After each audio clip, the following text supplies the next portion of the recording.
What's it like going to work there every day? It's crazy. I can't believe I get to play this role.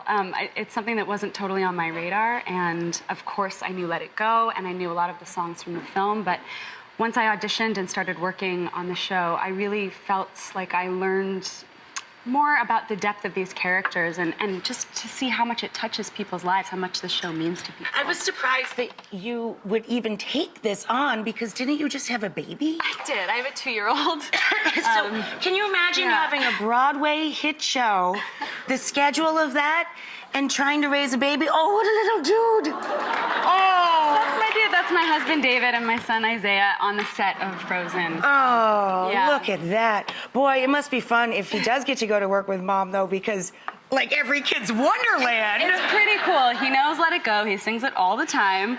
My niece knew it when she was an itty bit. Yeah, there's something about that song. It's sort of touched by like another universe. And it's so exciting because actually with the musical, we have 12 new songs. Yeah, I was going to say there's a lot of differences between the movie version and the musical. Yeah, it's been really cool to flesh out these characters and have this new music and introduce that to the world. And to get to be the one that sings it is just such an honor. It's a life changer, right? All the adults. It's date nights, it's girls' nights. You know, a matinee, like any show on Broadway, at the matinees, there's a lot more of the younger kids there, but... And are they very quiet, or are they singing along to... They're pretty good. Every now and then we get a call out to Elsa or Anna. But now that I'm a mother, too, I have a whole new sympathy for moments like that than I did when I was beforehand. But no, generally, they're so spellbound by the effects and the music, and I think by seeing these characters that they know and love live on stage, on a Broadway stage, you know, I think that they jump on board with us really quickly. Did you get a chance to go to the theater a lot as a child? I did. I remember I saw Les Mis when I was 8, and I was like, I want to be... That's long for an 8-year-old. Yeah, but I was so into the little Cosettes with the brooms singing House on a Cloud. I was like, I want to do that. And my parents were like, oh, look what we've started. Yeah.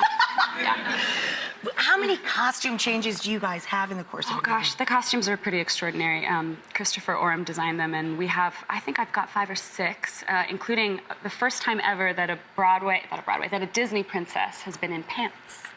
So I've got this fierce pantsuit. Dang, you look good in that pantsuit, too. I feel pretty bad. Yeah.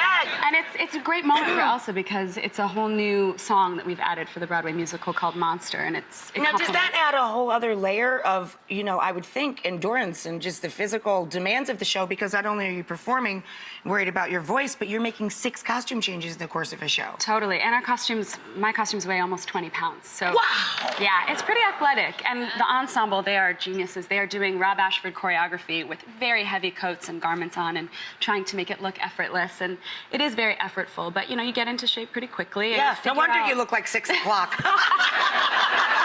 Nice of you to say. It must be such a special time in your life, so rich in like every way. It is. You know, when you're an actor and you want to do theater, you dream about moments like this, and so even when it's crazy and on the days that it feels like you don't know, you know, what time you're it still is crazy and what grateful. you're doing. You are. You're crazy grateful. I mean, you know what this is. I mean, look what you do every day. Oh, please. All I got to do is chat and cook. I don't have to dance and